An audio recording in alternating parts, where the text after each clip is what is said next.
Thank you, Professor Bernard. We will now begin our much anticipated keynote speech session. I am delighted to introduce our esteemed moderator for this session, Dr. Christoph Fenibeshi, a senior researcher at the Finnish Institute for Educational Research, University of Jyväskylä. Dr. Fenibesh, the floor is yours.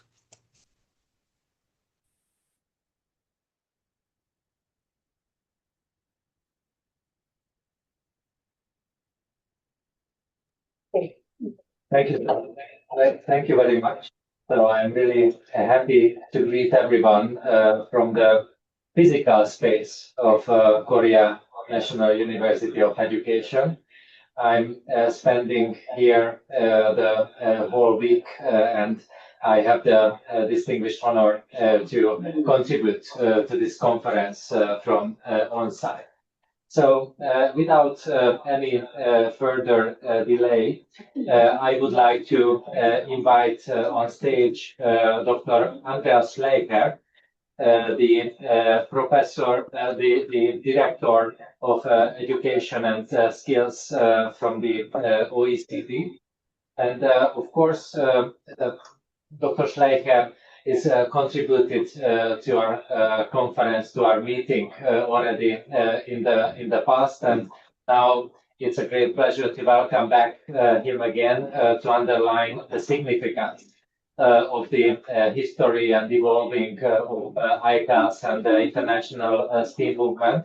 So we are very grateful for this most impactful support for our conference and also for being the opening presenter of this very highly prestigious session, as Professor Pamela Bernard already named many of the steam engines whom we can present on stage today.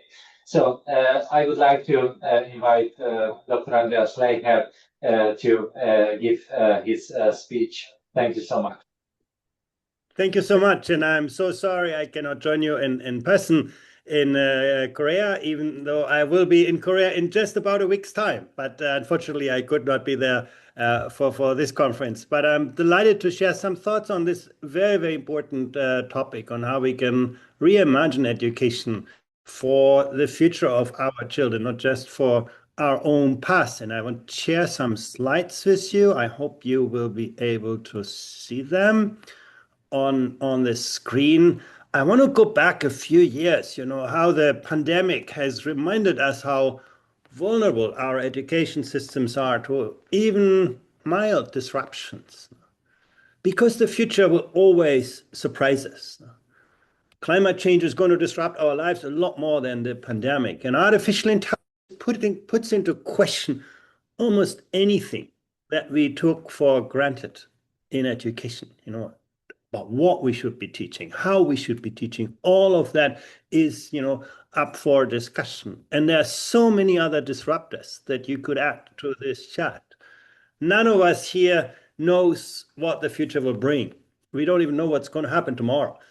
But the better we become in imagining different versions of the future, the better we understand drivers that shape that future and how they could configure differently in different places, the better we will be prepared for the future that eventually arrives. Few things are certain. The kind of things that are easy to teach, easy to test, are disappearing from our societies.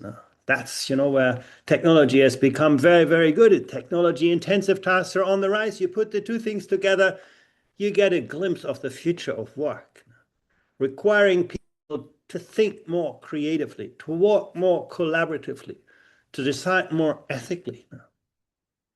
If you think back before the first industrial revolution, neither technology nor education made a big difference for the vast majority of people. We lived pretty self-sufficient on our fields. But then, the first industrial revolution, for the first time, put technology way ahead of the capabilities of people, and it caused huge amount of pain. People were very badly left behind. Well, then we invented schooling. We try to make people compatible with the norms of the industrial society, economy, and it worked pretty well. It created generations of prosperity. But if we're honest, we didn't change the basic model of education since those time. And now we see the digital revolution, once again moving technology ahead of the capabilities of people. And we see that same social pain emerging. We have young people, completing university, finding difficulty in getting a good job. And at the same time, employers say they cannot find the people with the skills they need. We need to turn this ahead. How can we again bring people ahead of the technologies of our times and other social forces? That's the kind of question that we need to ask ourselves today. If we debate here, what's the purpose of education, we probably have more people in this conference. But I hope there are a few things that probably all of us will agree. If you think, what education should accomplish, for a start, help young people find out, why they are here on this planet, what's important in their life, where they want to make a difference, to help young people understand where they can become really good at. And that's far from trivial. It's not just about giving young people more choices, what they could be studying. It's more about providing that guidance, that mentorship, having teachers who understand who the student in front of them is and who they want to become and accompany them on their journey. It's one of the greatest challenges of education. And we all know that, just finding our passion is never going to make us happy. What makes us happy in life, as research shows over and over, is, our perception that we can meet the needs of others, that we can connect with our societies, our communities. Young people understand what this world needs from them. And then, of course, also how to translate better skills into better jobs and better lives. So these are perhaps some very simple principles. And then if we look at how well do our education systems serve those objectives? I bring in the OECD's PISA assessment that, gives us a snapshot of that every 3 years. And you can look to the OECD's or, the PISA's top performer, Singapore. They get 10 out of 10 points in academic performance. In reading, in math, in science, Singaporean students get very, very strong outcomes. But, that's only one part of that overall picture. If you look a little bit beyond the surface to other types of metrics, you can see even a high-performing system like Singapore has a lot of homework left.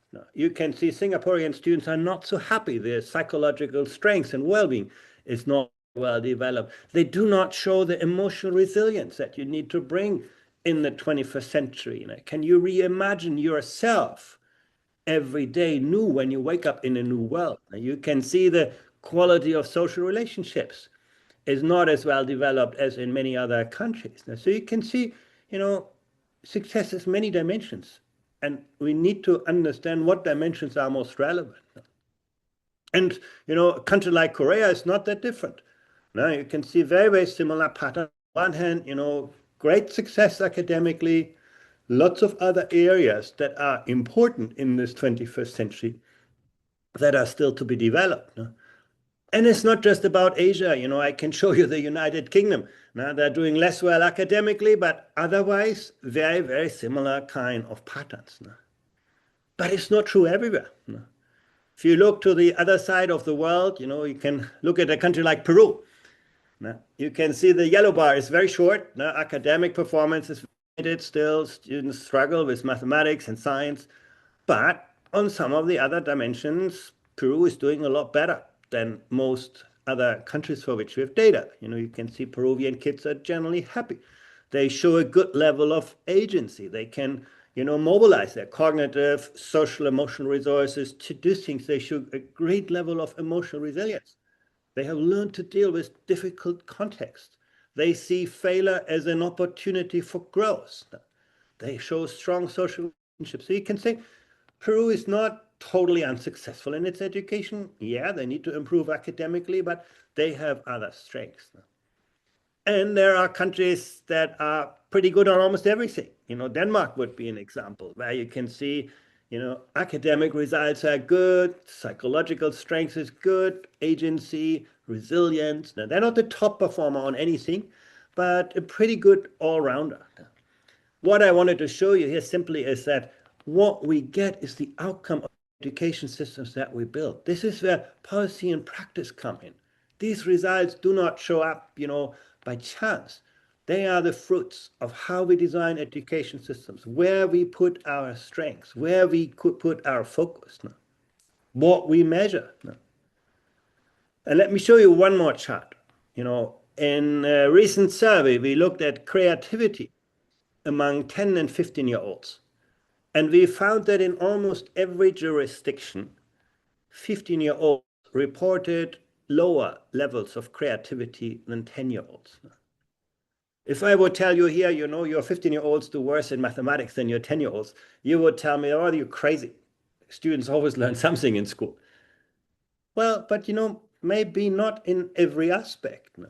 Maybe there are some areas where, our education systems take something away from students, what they are born with. No. Students are all born with an abundance of curiosity. No. But then, the compliance-based culture of education may reduce that over time. If we reward students for reproducing answers rather than for asking the right questions, maybe we lose some of that energy. I know developmental psychologists say, well, this is all very natural. If you grow up, you become more self-aware, self-critical, and so on, and therefore you become less risk, open. I'm sure that plays a role. But look how different those declines across different education systems. That tells us there is something in it in what we do. So we went out, we asked people, why don't you do more on creativity? Why is it not much more a focus to this is the energy that we need for learning, for life in the 21st century? Why don't we pay more attention? And this is the answer. The first answer is, look, we're already doing too many other things. It's very hard to put creativity into this. The second thing is lack of assessment. We're not, our metrics do not capture creativity. Therefore, and what you measure is where you will put your attention. And where your attention is where you see action. So lack of vision. And then third part is lack of teacher training. Our teachers do not know how to do those things. So these are three popular answers to that question, why we don't do better. So we ask ourselves one thing, well, if we teach students good mathematics, isn't that also a good way to teach creativity? And to some extent it is. Mathematics, science, arts, they're very, very effective subjects to develop creativity. But it is not everything. Here you can see the results. We in the OECD PISA test, we tested creative thinking of students, and we tested mathematics. And what you can see is that the top performers on creative thinking were not all top performers in mathematics and vice versa. Isn't that interesting? Creativity is not a natural byproduct of good mathematics education, not everything. And you could see the same for almost any other quintile. And that's an important lesson, is that, we need to pay deliberate attention. So the question is how to do that.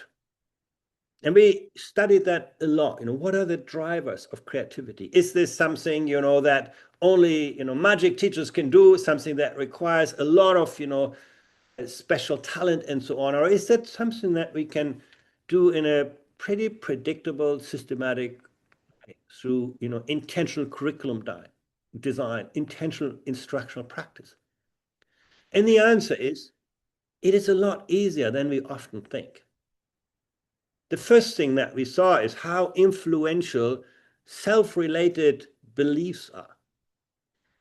Some of the most powerful influences that shape learning outcomes are what students believe about their own abilities.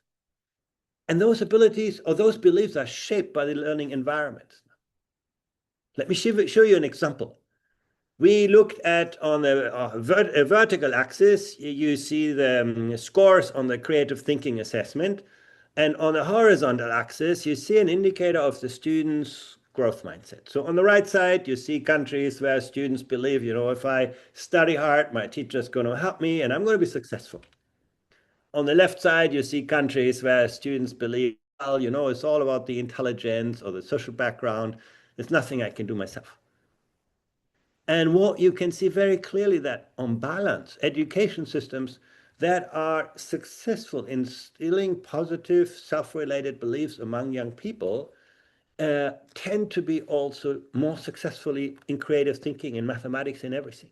On the other hand, education systems which have that fixed mindset among learners are ones where you as a tendency also see as academic outcomes. Now, I know there are some exceptions. You can look at, Hong Kong, Macau, interesting. They are doing actually still well despite not having those self-related beliefs. But then, again, ask yourself, what is success in education? If you're doing actually really well, but you cannot, do not believe that you can overcome obstacles or, deal with adversity, are you really successful in this 21st century? So again, how to create an environment in which students gain confidence. You ask yourself, why is STEM not a very popular subject for many young people? And the answer is not so difficult to discern. It is because often we take the, T and the E out of STEM, and we just teach science and mathematics in a very boring way, putting formulas on the blackboard or whiteboard. That has actually very little to do with STEM. STEM is very much about the T, the technology. It's very much about the E, the engineering, the doing things. It's not about, listening to 20 experiments. It's about doing that one experiment that will change your mindset. So again, we can create those kinds of mindset and are very, very influential on learning outcomes as we see them. The second part I want to highlight is attitudes towards creative thinking. You can see that actually there are some powerful attitudes that shape creative thinking. Our PISA results show, for example, when you look at the predictors of creative thinking performance, you could see, being imaginative, adventurous. And again, creating space in the instructional environment where students can, pursue their own ideas, their own projects, make mistakes, learn from mistakes, coming up with new ideas. Those students are more creative. Not very difficult to do. Openness to intellect. You enjoy doing something creative. You enjoy learning new things. Where students learn that, questions lead to answers rather than bring you in trouble. That's the kind of environment where students tend to be more creative. Art and experience. Often we see art as a kind of extracurricular, subject, something that we put on top to be nice to kids. But no, actually, it's a very important predictor for some of the outcomes that we value most. And then again, creative self-efficacy, having those self-related beliefs. So you look at this list and you see it's actually not that difficult. This is not about, a new curriculum. It's very much about, how do we teach STEM or other subjects to develop those kinds of energies that will help young people more creative. Now, I know I talk about correlations, associations, the causal nature of those relationships. It's probably very complex. But again, the fact that those relationships exist, that we know the kind of configuration of predictors of creative thinking, tells us something. I want to bring in one more aspect, and that is social and emotional characteristics. It's probably not going to surprise you, but look at the strengths of those relationships. You can see, for example, students who were better at seeing the world through different perspectives, appreciate different ways of thinking, different ways of working. Those students tended to be more creative. It's, by the way, the reason why girls are more creative than boys. Because for some reason, it's easier for girls to appreciate different possibilities, different answers, different versions. Curiosity, not a surprise. Persistence is interesting. Innovation is not just about you having a great idea, but also being able to pursue that idea in very systematic ways and to keep at it. Stress resistant, assertiveness, social skills, the control over your emotions. Now, they're all really important. Again, you look at that list and you'll see we can do things. They're not actually about, something very, very complex. They're about the kind of ways in which we set up instructional settings. Here's an interesting picture from the PISA results. This is the share of young people who basically say, I want to become a scientist. I want to work in STEM. And look at the countries on the right. You can look at Korea, Japan, Finland, China, Germany. Those are countries that are actually quite successful in STEM education. Now, the students get pretty good scores on the STEM test, but on the PISA, is at least internationally. But they don't want to become scientists. Science is for them a boring school subject. It doesn't open life opportunities. It's not interesting. So what have we achieved? If our kids, are doing well in STEM, but they do not see this as something that is their future. If you contrast with the United States, actually, student results are not so great in the United States. Academic performance is so medium, but actually most kids want to become scientists. And you ask yourself, how is that possible? And the answer is not so difficult to discern. You can actually see when students do not enjoy learning science, better performance on the PISA test on the horizontal axis is not, strongly related to career aspirations. In other words, you can do extremely well on the test. If you do not like it, you're not going to choose that as your future. If students enjoy learning science, that's the green line, you can see suddenly that relationship becomes very, very strong. So the answer to build that, energy is not very, very different. It's about, again, I already mentioned bringing the T and the E back. Also focusing on the ideas of STEM, not just, the phenomena that we observe. STEM is not just, a subject for engineers and, the people who create, the climate around us. It's very much about, creating a shared reality for us that is at risk getting lost these days. Engaging young people in causal reasoning, engaging them in probabilistic thinking, engaging them in strengthening human condition. And at the end of it, also fostering that kind of can-do attitude that STEM brings with this. Yes, humans can solve even the most complex problems in this world. Very last point is about, digital.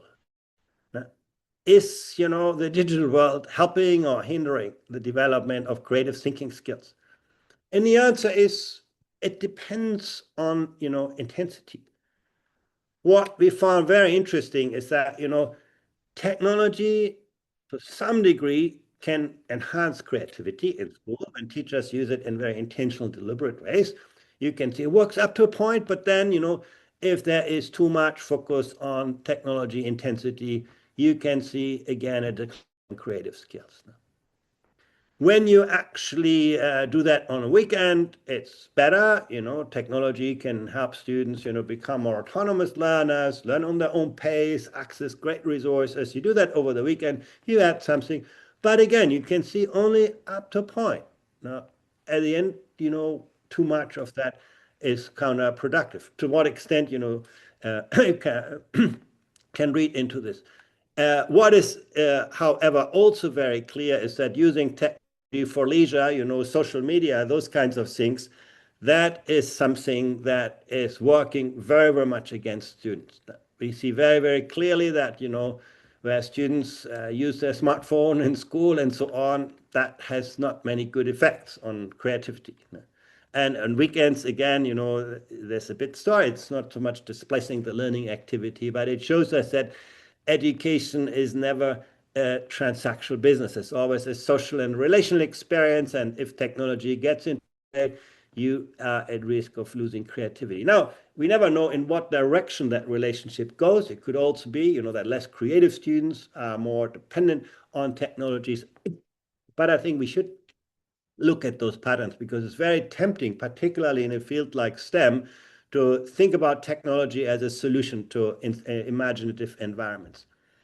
Can every school become a creative school? That's my concluding slide. And that's a question I ask often? Is that something that requires some exceptional special environments, or is that something that we can do on a pretty kind of predictive way? And the answer is there are some countries in which there is very little performance variation between schools. Look at the end of it. You have Denmark, you have Iceland, Latvia, Spain. Very small proportion of the variation in creativity among young people lies between schools. It tells us every school can become a creative school. It tells us that creativity is not an outcome of spontaneous imagination of school, but it's something that we can build through intentional, deliberate policy and practice, and in creating those kinds of learning environments that power student agency and the positive attitudes and dispositions to this. That should give us the kind of optimism that we need in these times in which we live. Thank you very much. Thank you so much, Dr. Anjan Schleicher. You can hear the clapping, the applaud from the physical space of our conference, and you can also see the vivid reactions in the chat room. So it's always a privilege to hear firsthand about the PISA results and their impact, and also to see that how creative learning becomes very important and in the first line of future education. So thanks a lot again for your contribution. I'm looking forward to building together ICAS and the international STEAM movement. Thank you so much, Dr. Anjan Schleicher, for the talk. So I'm my great privilege to invite on stage our next speaker, who is John Chi Hin Lee Professor. He's a chair professor of curriculum and instruction at the Education University of Hong Kong, and also UNESCO chair in regional education development and lifelong learning. I have the pleasure to have a personal connection to Professor Chi Hin Lee, because I'm member of his Global Research Institute for Finnish, European, and Global South Education. So I know that he's more than a president of a university, but he's a visionary thinker who really shaped the future of education, higher education, and also the future of teacher training. So without any delay, I would like to pass the floor to Professor John Chi Hin Lee to introduce his talk about the trend and development of STEAM education in Hong Kong, China. Thank you. Distinguished guests, ladies and gentlemen, it is my great pleasure and honor to share with you for the International Society for the Advancement of STEAM, ISAS. The title of my presentation is entitled The Trend Development of STEAM Education in Hong Kong Special Administrative Region, China, Cultivation, Creativity, and Beyond. It's my personal views and does not represent the Education University of Hong Kong, where I come from, or the UNESCO, where I also is a UNESCO chair holder. Our university first is one of the 8 UGC or publicly funded University of Hong Kong. You can see that we have a long history dated back to 1881, and we will celebrate our 10th anniversary of university retitling next year in 2026. We have a diverse offering of academic research program up to the PhD level on teacher education and complementary disciplines such as humanities, social sciences, and also we have also AI and STEM related areas. We are devoted to education, and of course we pay a lot of attention to advancement of learning and teaching. For the ranking, we rank 4th in Asia, 12th in the world in the QS World University Ranking by Subject 2025. In the U.S. News and World Reports Education Subject Rankings, we rank 3rd globally. And for comprehensive ranking, we debut at 530 in the QS World Rankings 2026, and so on. We have a few programs related to the STEAM education. At the bachelor undergraduate level, we have the B.Ed science, B.Ed math, and so on, primarily for training teachers. With the BSc in AI and education technology, we also organized the first master program related to STEM education in Hong Kong, and so on. For in-service teachers, we have a lot of experience, and we provide professional development programs, PDP, related to mathematical modeling and integrated technology in scientific inquiry and STEAM education. We are also part of the neighboring area, Guangdong, Hong Kong, Macau University STEAM Education Alliance, which is established in 2025, and we work closely with institutions and also scholars in our Greater Bay Area near Hong Kong, SAR, China. Recently, we also held the Global Science Conference on Science Education 2025 with over 500 top science education researchers and teachers from all over the world. We also organize some activities such as the primary STEAM project exhibition. It's already 27th year of annual event. And also we organize STEAM professional training program for mainland China, Hong Kong, Macau, principal and teachers. In Hong Kong, SAR China is, we will refer to some of the important documents such as the policy address by the chief executive of the Hong Kong government every year. Dated back long ago to 2015, you can see that our Education Bureau in Hong Kong already tried to renew the science technology and math. And then in the next year, 2016, the government started to promote STEM education. In 2022 policy address, gradually our government would like to advise to replace STEM by STEAM, adding A. And also STEAM education is also targeted for all and for fun and also for diversity in primary and secondary school education.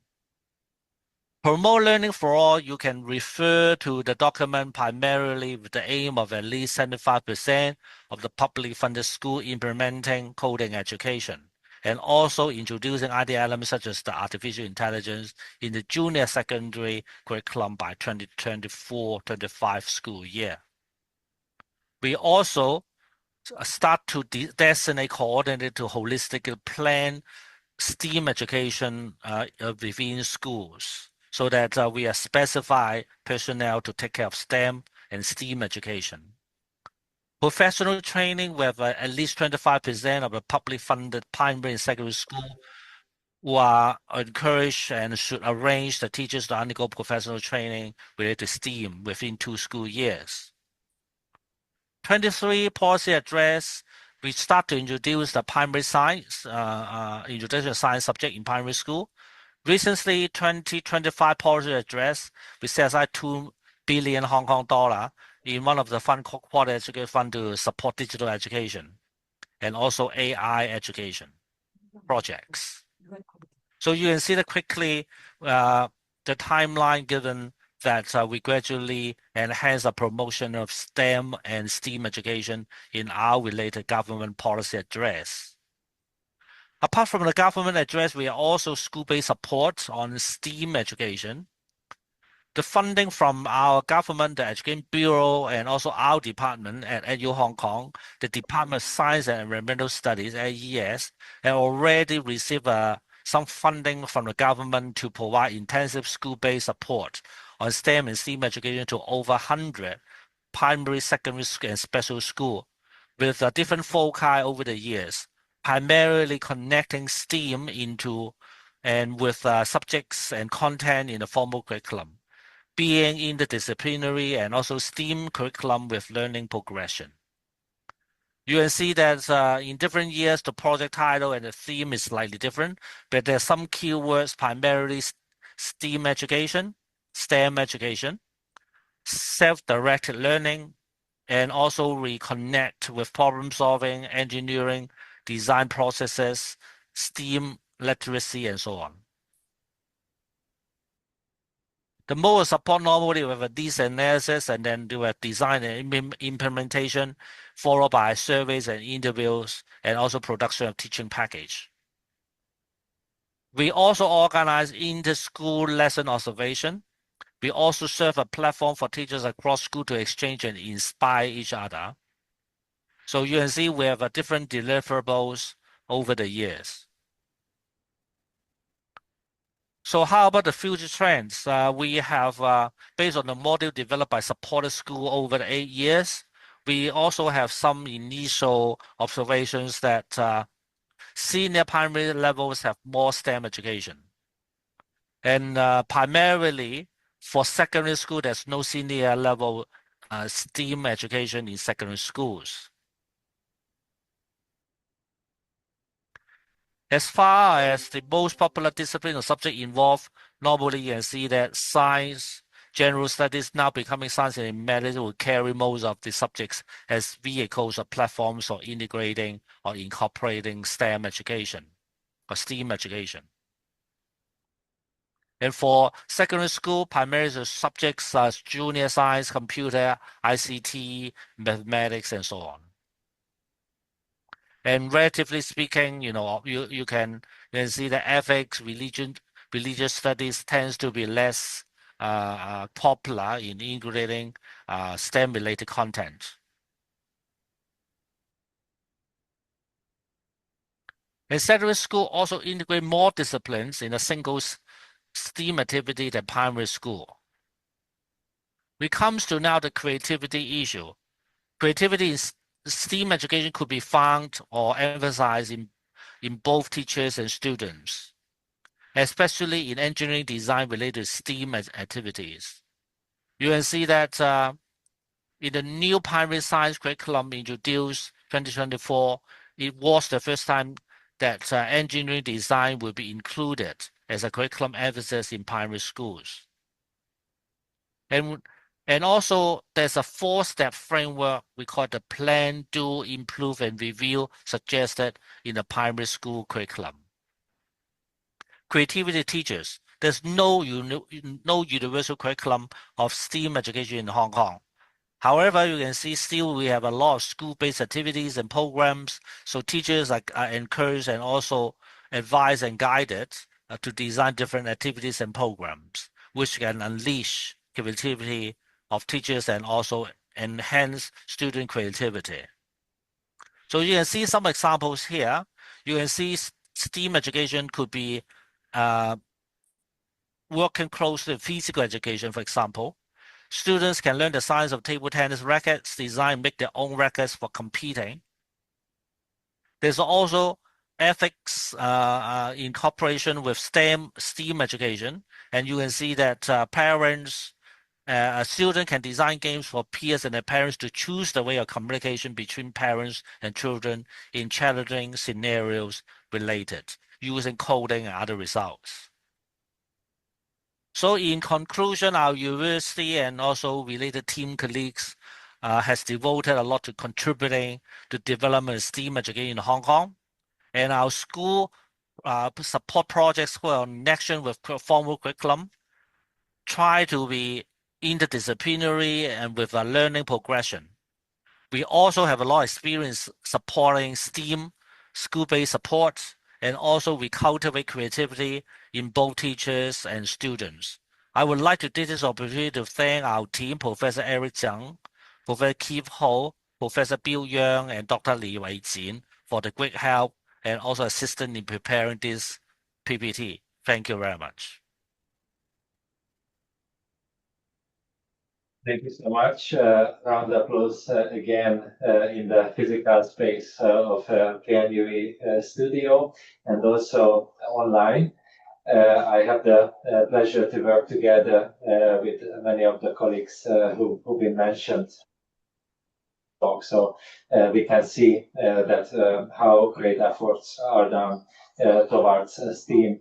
So I'm very thankful for this presentation from Hong Kong. Now let's move towards into the US. We have a special guest from the United States, Kyung Hee Kim, who is a full professor in Williamsburg. Is in the William and Mary School of Education, and she will share a very interesting talk, very inspiring title. It's called The Seven Muses of Creativity, a decade with Wallace, neuroscience, and Nobel laureates. I heard Dr.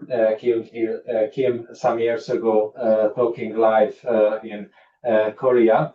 This time she will share with us a recorded talk because it's a deep night time in the US, but I'm sure it will be just as engaging as she would be here with us live. So please welcome Dr. Kim for her talk. Thank you.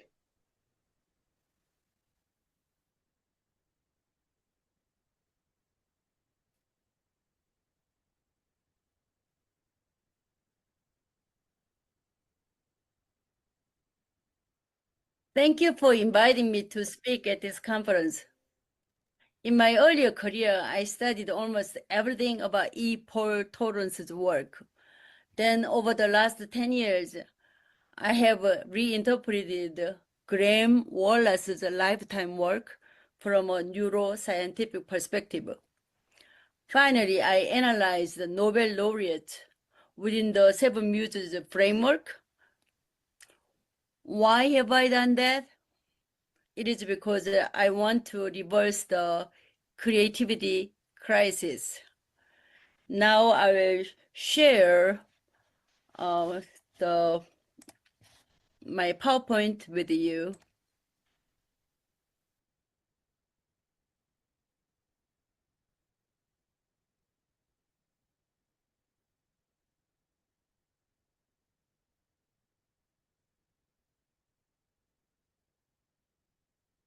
In 2010, I analyzed almost 300,000 American participants, Torrance test scores, and discovered that American creativity had declined since the late 90s, especially among young children. It was featured on the cover of Newsweek. The left one is the original Newsweek cover. The right one is its Japanese version. In 2021, I updated the creativity crisis study using the 2017 data set. I found that since 2008, creativity has declined even more. The reason of the creativity decline is related to growing testing. I also found that it is not just the US. The world is facing a creative crisis. A reason for that is also the growing testing. For example, the OECD has administered the International Achievement Test, PISA, since 2000. Recently, I have analyzed American children aged 4 to 9. I found that when they enter elementary school, that is a kindergarten, at age 5,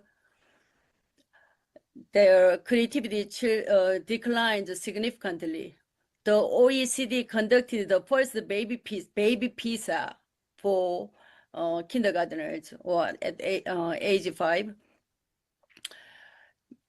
They had a baby PISA pilot testing in 2018. In the US, as of 2024, at least 37 states plus DC administered the kindergarten entry assessment. To reverse the creative crisis and against the testing movement, I integrated Wallace, Torrance, and neuroscience. Each muse is inspired and drives each creative step within the 3 stages of preparation, imagination, and verification. The first preparation stage accumulates knowledge that will be used during the second imagination stage. The second imagination stage mixes the knowledge to produce new output. Once they have original output, they go through the final verification stage to make them valuable or useful. I created the first life history data set of all Nobel laureates in science, economics, literature, and peace from 1901 to 2024. I coded each laureate 7 muses 1 to 5. I also collected other information about the laureates, including their childhood experiences. Today, I will share just a little bit because of limited time. Future Nobel laureates were encouraged to think for themselves, which means understanding themselves and trusting that they can make their own decisions. They developed critical thinking through questioning, observing, and verifying. To generate new outputs during imagination, they needed the courage to be non-conforming. Richard's father taught him to verify everything. He joked about school textbook errors, pointing out how experts make mistakes. So Richard should not just trust or memorize information. His father encouraged Richard to explain everyday phenomena in his own words. His father never accepted rote answers and asked Richard, "Why does it work? Tell me what happens if we change one thing." He also taught him to see everything from multiple viewpoints, not one correct answer. He asked, "How else might this work?" He taught science as fun. He took radios apart and invented puzzles together with Richard. Barbara's mother encouraged Barbara for self-invented play, and they invented imaginative games together, including playing scientist. Barbara's play involved the 5 senses. Her mother encouraged her solitary observation, like raising, collecting, dissecting plants, sketching, cataloging them, and keeping detailed notes. Barbara learned to be aware of the feelings, sensations, and emotions of her own and any living things, which she called a feeling for the organism. She relied on her own feelings rather than conforming to what others expect her to do, which eventually helped her discover gene mobility, called jumping genes. Future Nobel laureates discovered their interests early so that they knew what they want to learn and pursued it through hands-on exploration. Their parents and the mentors made curiosity safe. Curiosity grows when adults listen rather than ignoring or correcting. Eventually, they accumulated knowledge so that they generated new outputs later during imagination using the knowledge. Isadore's mother asked him every day when he came home from school, "Did you ask a good question today?" She valued curiosity over correctness, as in, "What did you learn?" or "What did you do on your exam?" How did you do on your exam? She took him to the public library regularly, borrowed what he wanted. He learned from books to build his own radio set. Home learning and self-experiments inspired more than formal schooling. He found the schooling rigid and uninspiring. His early tinkering and self-directed inquiry fostered habits of experimentation, which shaped his later atomic physics research. Richard's aunt gave him a chemistry set for his 10th birthday. He sometimes filled the house with smoke and had some explosions, but he was excited about transforming colorless liquids into colors of fire. His parents accepted the chaos, believing that science should be playful and self-taught. Tony's parents told folk tales, ghost stories, and Bible narratives. She was encouraged to listen to the music of speech, like a rhythm, tone, the emotional life. Her mother encouraged her to interpret stories in her own way, why things were the way they were, and find the meaning in them. Her mother also took Tony to the library regularly, and he was allowed to choose whatever she wished. A first grade teacher read poetry aloud and encouraged the children to imagine, invent new, different endings to stories, which inspired Tony's imaginative writing. Neil's father encouraged the early home experiments. Niels and his brother played endlessly with water, glass, sunlight. Whenever Niels asked questions, his father never gave ready answers, but always asked new questions. His father taught him that even experts could be wrong, and the progress depended on curiosity, doubt, and dialogue. His father taught him that there can be multiple answers to a question, and that sometimes those answers contradict each other, so debates are necessary. His father treated his children as intellectual equals. He respected their questions. Dinner conversations were filled with debate. Future Nobel laureates questioned, reasoned, and understood in their own way, not memorized, pursuing what felt true even if it differed from others. They were given unstructured time and materials to explore, which built self-trust through their own discovery. They learned through five senses experience, no fixed outcome. They felt and learned from nature. Their parents, mentors took every question seriously. They listened, they answered thoughtfully, or said, let's find out together. They asked open-ended questions instead of giving the correct answers. They replaced the what is the right answer with the what do you notice? What made you wonder? Or what do you think will happen? They gave freedom to explore and choose. They tolerated the mess and mistakes. During spontaneous imagination, familiar outputs are generated first. Future Nobel laureates were encouraged for sensorial play, because bodily experience is the ground of imagination as we generate or remember ideas through our five senses, where humor becomes experimentation. They wondered and touched everything.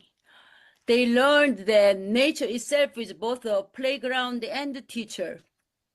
Linus was encouraged to tinker with the chemistry sets and build models. He tested ideas by humor. When he made a mistake or failed, his parents responded with humor and laughter, which permitted him to fail.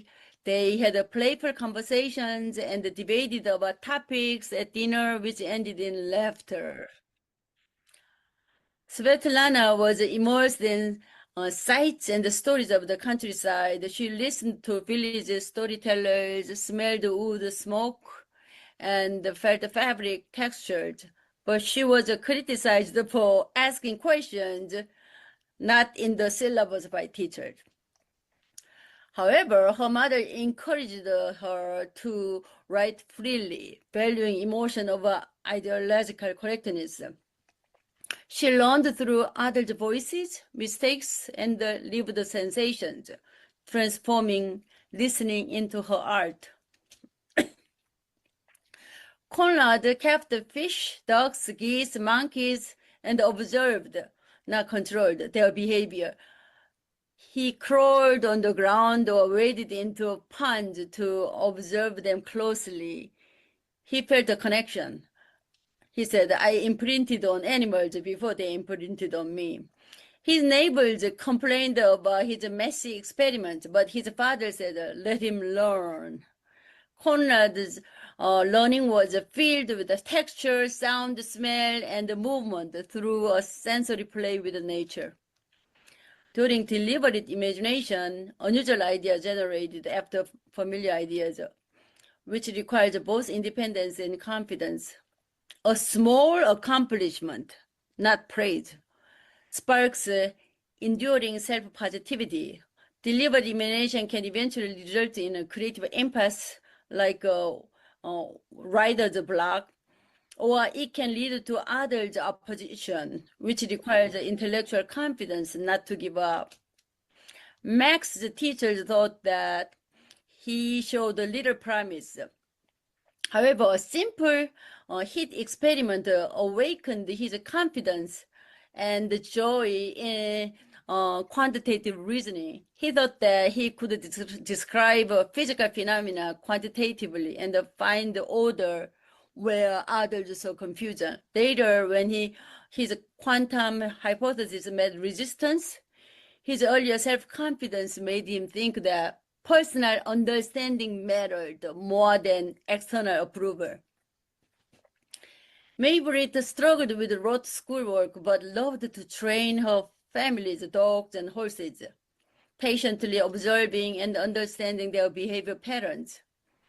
When she taught a stubborn horse to respond to subtle cues, she was extraordinarily proud and thought that she could understand the animal's mind. She learned by trial and error, not by exams, which contributed to her spatial navigation in the brain. With her husband, they built on each other's strengths. Edward's computational modeling was one of his strengths, which is the interdependence view. Talk later. After an impasse during deliberate imagination, future Nobel laureates took a break for unconscious imagination. We call it incubation.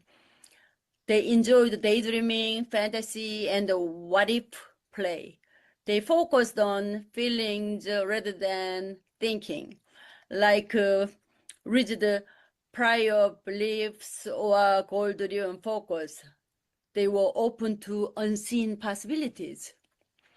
Albert's childhood was filled with extensive imaginative play. He and his sister pretended that their garden was a jungle, building hospitals for wounded birds and insects. His imaginative play taught him empathy and his lifelong reverence for life. His father taught him that faith must be expressed through compassionate action, and our duty is to help others. Albert abandoned a comfortable academic and musical career to become a physician in Africa and founded a hospital. Ada endlessly asked why questions about colors, seasons, and materials. She stacked the furniture to measure a balcony's height, which broke her arm, but sparked a lifelong curiosity about structure and proportion. She pictured the invisible forces in complex systems, which was inspired by her mother's stories of invisible forces inside the living things. Ada brought the same imaginative visualization to biology. She applied it to reveal the structure and the function of the ribosome. She said it began as imagination, not as a science. John was fascinated by puzzles and the numbers, and he built models. He invented imaginary games of logic and strategy. He often ignored the classroom rules. His teachers described him as inattentive and eccentric. However, his parents encouraged thinking in his own way. He wondered if human reasoning could be expressed as moves in a game. He pursued ideas others dismissed as too abstract, leading to equilibrium theory. Future laureates, parents, mentors gave time and space for open-ended sensory play. They responded to mistakes with humor and curiosity. They nourished the children's empathy through nature and animals. They let them struggle productively. They avoided rescuing them too quickly. They celebrate small self-discoveries, not test scores. When children figured out how something worked, they named and honored that process of persistence. They taught them to treat early failure as a part of mastery. They protect the children's solitude and the daydreaming and encourage the children to pretend and what-if play. They taught the children to value curiosity about invisible and treated the mental images, metaphors, crazy ideas as serious forms of exploration, all of which eventually contributed to the original output. Once future laureates had original outputs, they underwent the final verification stage. They developed a sense of connection with others, nature, and the cosmos. During collective reasoning through interdependence, they received feedback on their original outputs from others, evaluated and improved them. Solo work must come first before group work to prevent groupthink or herd mentality and to build on each other's strengths. Mentorship is critical for future laureates, which requires the capacity to be mentored, not just luck. Albert's father and uncle encouraged Albert to do hands-on experimentation. His father gave him a compass with a fun story when Albert was 5 years old. Albert tinkered with the compasses and electric devices. His mother supported Albert's interest in music and taught him to connect it to mathematics. He explored the ideas beyond the school curricula and questioned authority in his school. He left the German school and enrolled in a more liberal Swiss school, where teachers valued reasoning and imagination, all of which nurtured his early independence muse. From ages 10 to 15, Albert was mentored by Max Talmy, a young and financially struggling medical student who dined with the Einstein family every Thursday evening for almost 5 years. Max shared his passion for science through advanced books in physics and philosophy, filling those evenings with stories that connected imagination and logic. Albert's parents trusted Max completely, and Albert showed a rare capacity to be mentored, to learn through relationship as much as through reason. Rosalind was fascinated by structure in both rocks and living forms. She believed that nature shows us order through diversity. Her X-ray diffraction data revealed the helical structure of DNA, the blueprint of life itself. She shared her insights openly, convinced that science is a collective pursuit, that true discovery requires many minds, not one. But Watson, Crick, and Wilkins later won the Nobel Prize by synthesizing insights from her data, a prize that should have included her name. During intuitive synthesis, future Nobel laureates synthesized different perspectives, strengths, methods, and even different fields called intellectual mobility or boundary crossing through feeling the underlying coherence. Yu's father respected ancient knowledge but trusted empirical testing. He was educated in the Confucian classics. He believed that learning is a duty to humanity, guided by the Confucian virtue of benevolence.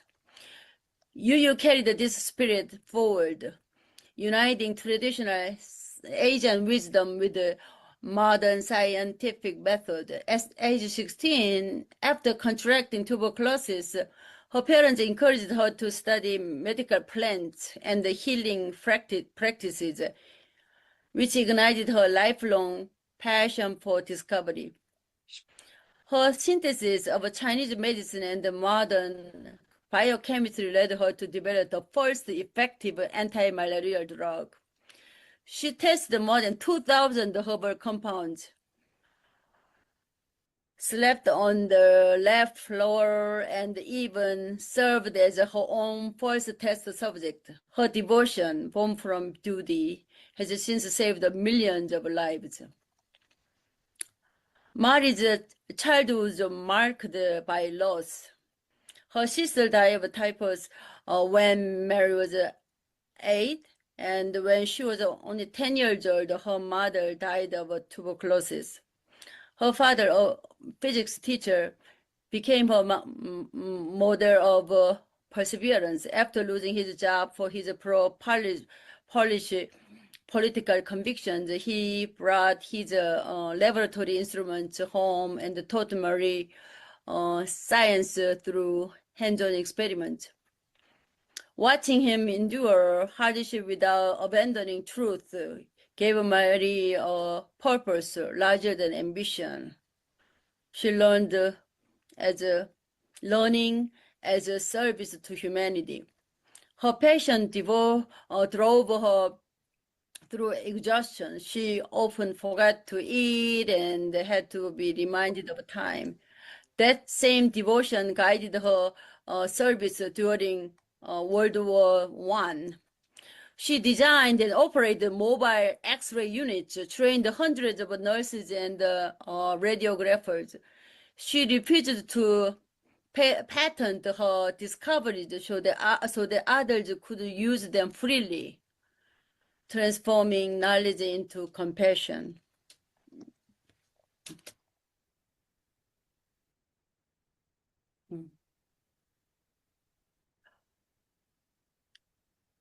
Parents and mentors nurtured future Nobel laureates' sense of oneness, feeling part of something larger.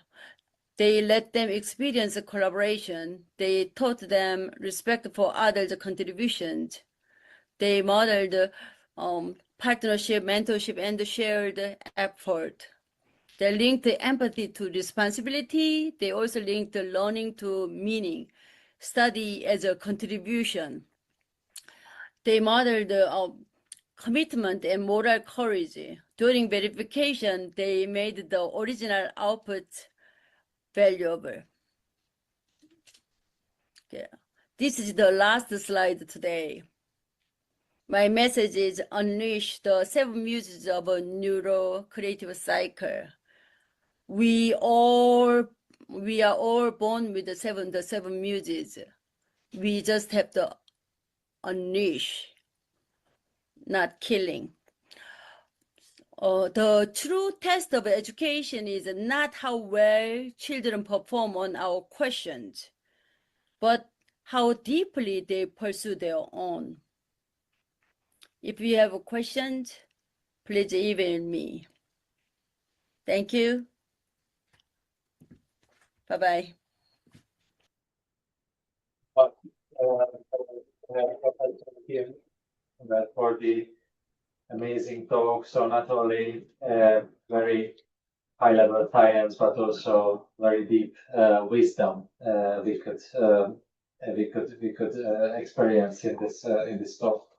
So the next speaker is coming to meet us live.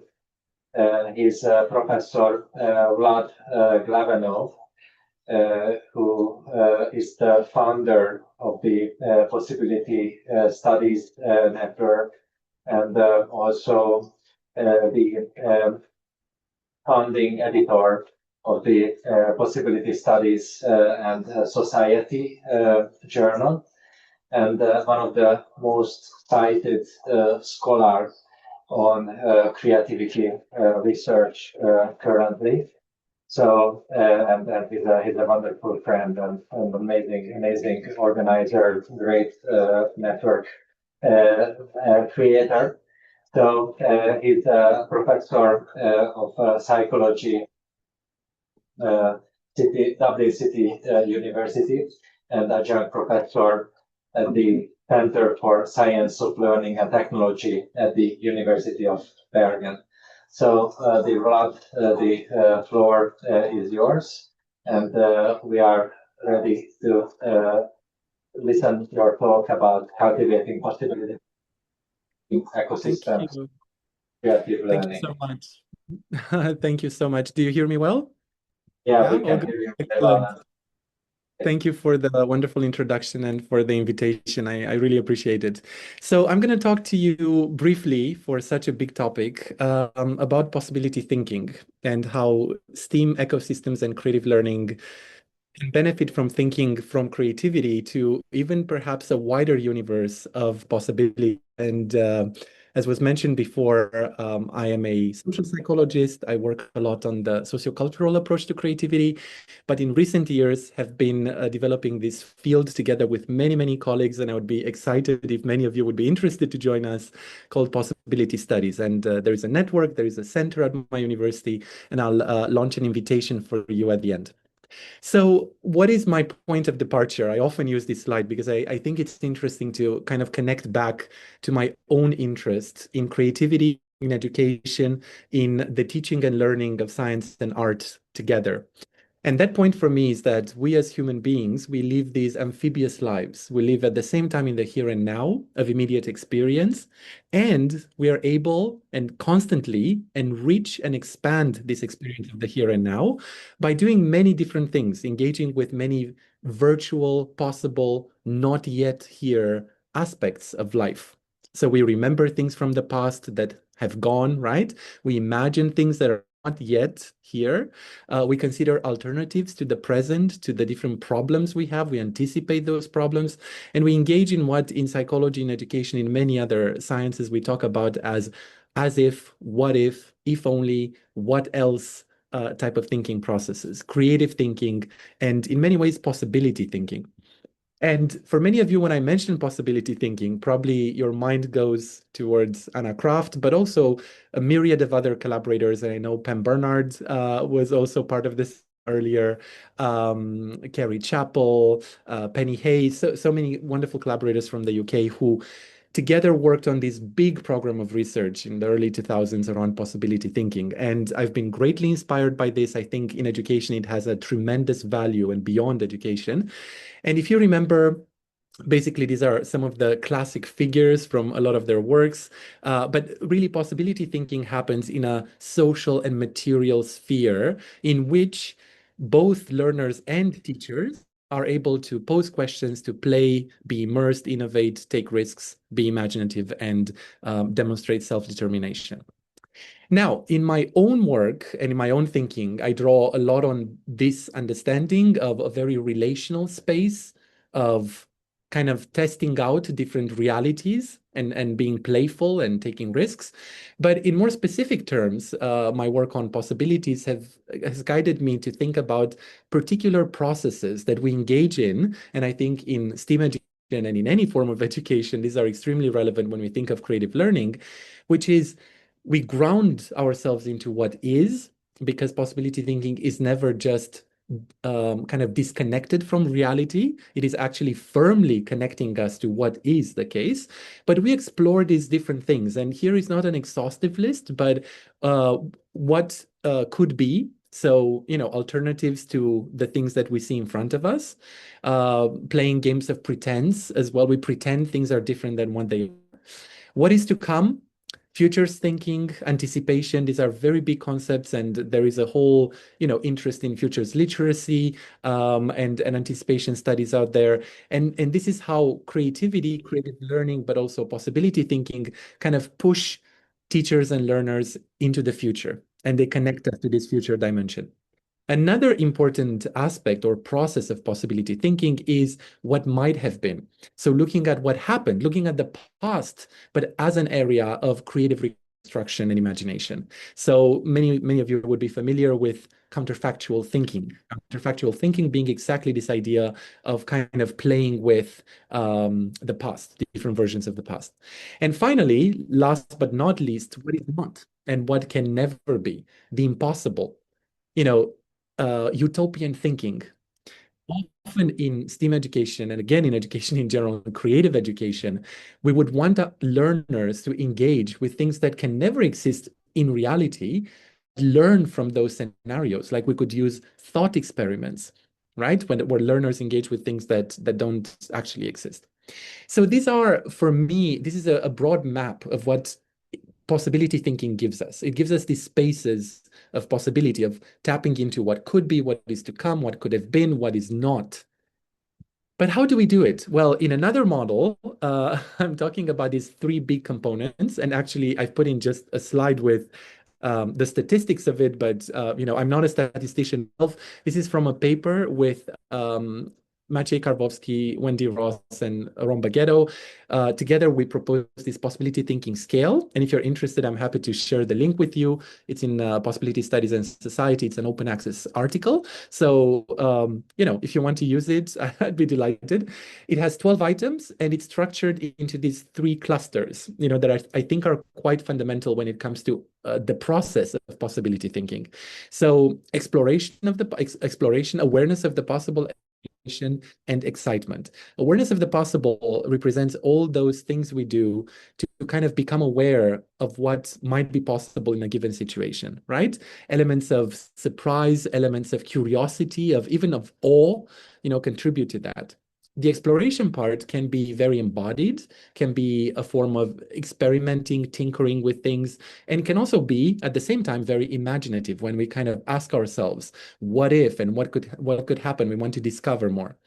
The excitement part is an interesting one. In psychology, we would often talk about arousal. We would talk about this affective motivational state of engagement, basically. So when learners and teachers engage in possibility thinking, they discover possibilities, they explore them, and at the same time, they have this excitement, this connection, engagement with something more is out there that needs to be discovered or could be learned.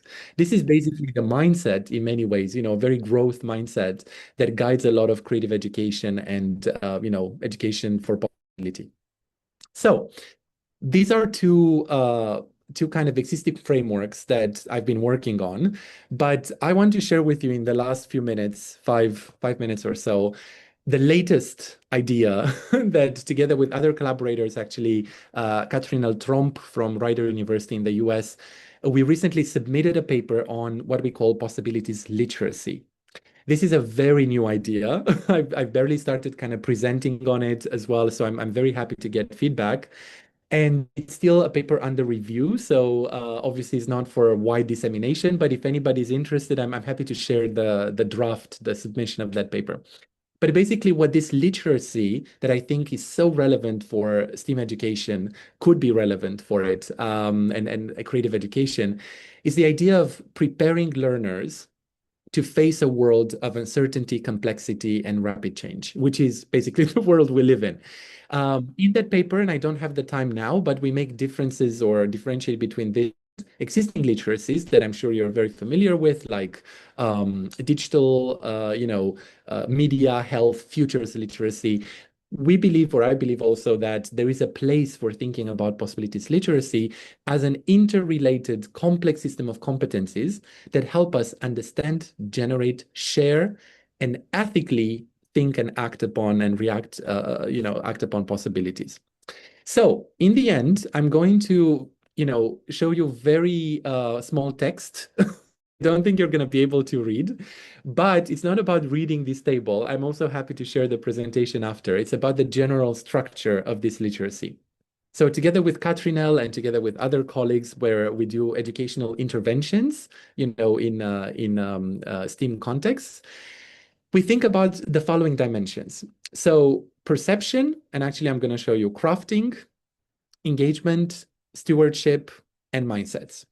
So these are the big 5 dimensions of possibilities literacy. Perception is a lot about what I mentioned with the scale, awareness of the possible. How do we become aware of new possibilities? How do we perceive them, right? How do we become conscious of them? Crafting is a lot like exploration. So it is about going further, going deeper, doing things with these possibilities. My own PhD thesis was on craft, so I'm very, very connected and resonate a lot with the idea of crafting. The next one is engagement. And engagement is really about the social dimension of possibility thinking. It is about sharing and being in dialogue. And again, these are not separate from each other, because we engage as we perceive, we engage as we craft things, but it's just pointing, analytically to all of these coming together. So engagement is the social aspect, that is permeating the whole phenomenon. Stewardship, I find it very, very important, especially in the world of today. It's the idea of ethics. Ethical decision making. It is about, in a world of many possibilities, the big question of this literacy is which possibilities should we engage with and why, And the last one is mindsets, which has to do a lot with the way we think, believe, what our beliefs and our identities, what happens to those perception or understandings, understandings of our own possibilities. So what is our mindset vis-a-vis this phenomenon?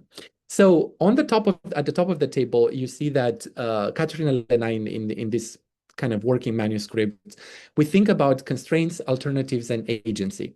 When it comes to possibility thinking, there's so many things you could put up there. Like I even showed you, what is to come, what could be. But these, I think, and we think together, they capture something quite fundamental about creative learning.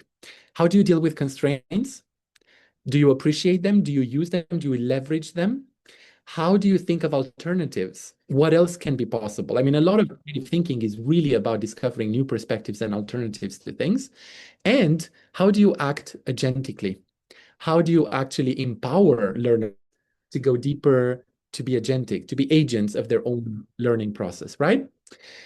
So at the intersection between these 5 dimensions and these different points of focus, we have 15 elements, and I'm just going to read the titles of them: reframing constraints, possibility mapping, deep inquiry, constraint navigation, playful generation, iterative action, negotiating constraints, co-creation, participatory voice, constraints triage, futures deliberation, value alignment, constraints appreciation, openness to difference, and self-authorship.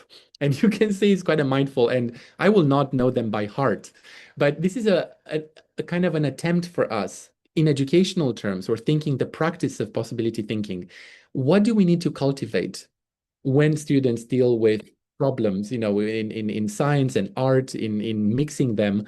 We believe that these kind of things, being able to map possibilities, being able to generate playfully, to co-create, develop self-authorship, this idea of your identity as a creator and co-creator, all of these are important. So this is a very new framework. I'm very excited to start kind of talking about it. And if there's any of you who is thinking that's interesting, I would love to know more. I would love to foster possibilities literacy in my own classrooms, or my own thing, or my own research. Absolutely, please do get in touch.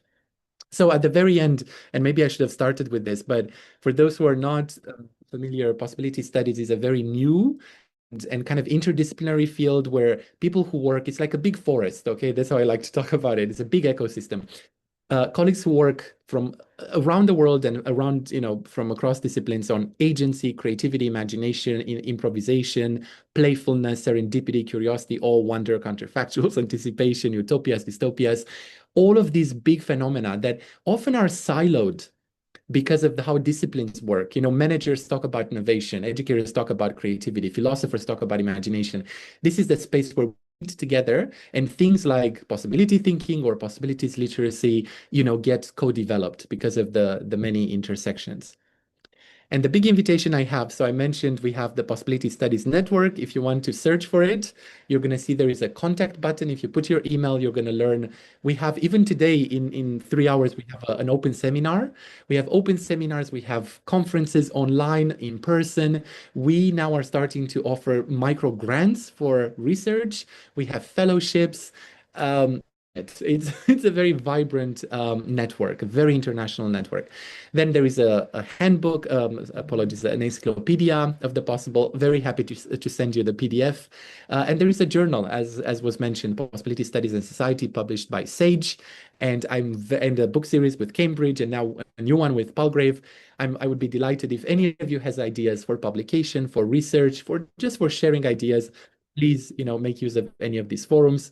And just to say that our next in-person conference will take place at the University of Sussex in Brighton in the UK in June, early July next year. So if you get to travel, I would love to maybe see many of you there. And thank you very much.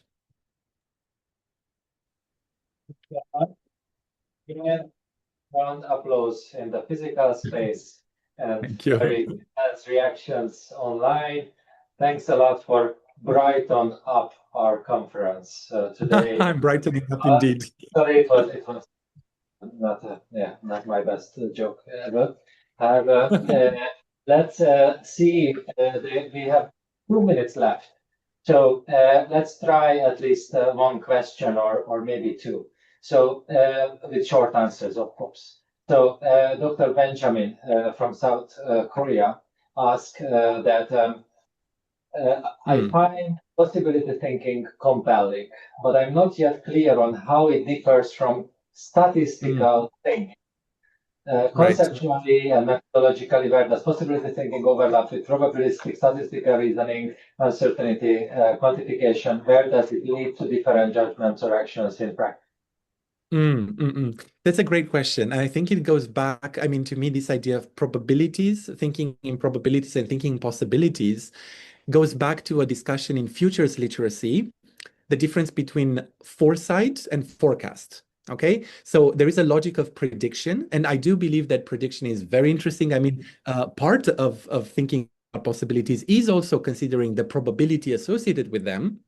But in futures literacy, for example, and we draw inspiration from that as well, is the idea of foresight, of imagining radically new futures that is very interesting. I mean, we all want to educate students who can predict and work even mathematically, right, with different modeling, and we need modeling in society. But let's face it, the future is kind of wild. We need to prepare students for how they can radically imagine that future. So I think that's the added component to some of the probability thinking.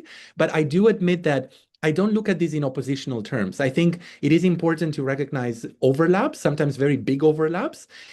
But in the 5 dimensions I mentioned, between engagement, stewardship, and mindsets and all, I think there is a new idea there, or at least, I'm very biased. So I'm going to say it's a new idea there that could be interesting. So I'm very happy to co-develop. I've seen people have been emailing or sending. I'll try to save the emails, but I apologize. I'll have to leave after I have sort of family commitments. But do write me an email. I'm going to put my email in the message as well. So I would love to hear from you as well. Just to say this, I know to a break. Thank you so much, Professor Glavino. Definitely study a little bit the chat line, because very, very intense conversation going on.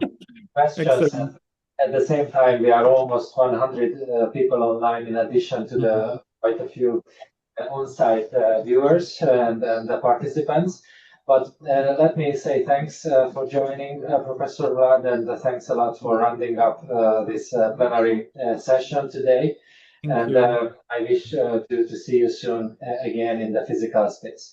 Now it's my pleasure to get back to Dr. Jae-wook Soo, my colleague in organizing this conference, and he will inform us about the rest of the schedule. Thank you. Thank you to all our distinguished keynote speakers. We will now have a 10-minute break. Please feel free to stretch your legs. And we will reconvene at 17:50 KST for the live oral presentation sessions. We have 9 parallel sessions running concurrently, each with a unique theme. Please refer to the program in the proceedings to find the session you wish to attend, and use the corresponding Zoom link to join. We will all return to this main room at 19 KST for the roundtable discussion. Thank you. Have a break.